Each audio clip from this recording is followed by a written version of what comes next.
Hi, I'm Mark. I'm one of the physios in the pulmonary rehab team, and today's talk is going to be on airway clearance techniques. So we're going to talk about signs of infections, ways you can keep your airways clear and just keep the sputum clear, and look at an active cycle breathing technique, which we'll go through as well. So the first thing we're going to look at is signs of infection.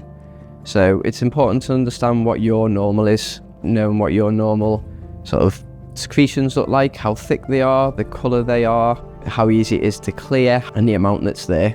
And if this sort of alters, has any changes, and you start to feel under the weather, then that could be a sign of infection. Ways you can reduce the risk of infection is a healthy diet and keeping yourself nice and hydrated, so plenty of fluids, mainly water, just to keep those secretions nice and loose within the lungs and make it easier for you to clear.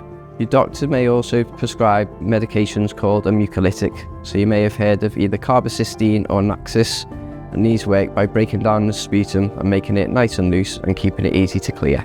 As physios, we recommend the active cycle of breathing technique to help keep your airways clear.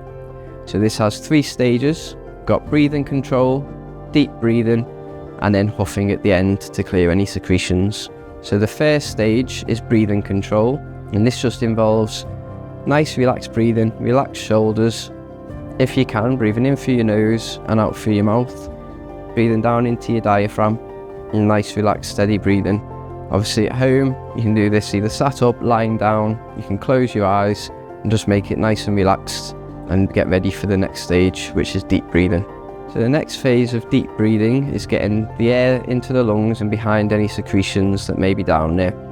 So we say that we want a nice, slow, steady breath in through your nose, and then a more forceful breath out through your mouth.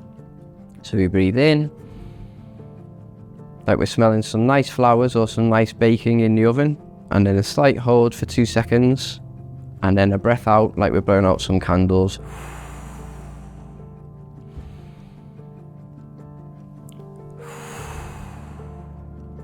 So we want a nice, slow, steady breath in, the hold, and then more force on the way out, so we're behind any secretions and starting to move them up through the airways. We recommend sort of 3 to 5 breaths when doing this section, and your physiotherapist may prescribe a device to use in this section as well.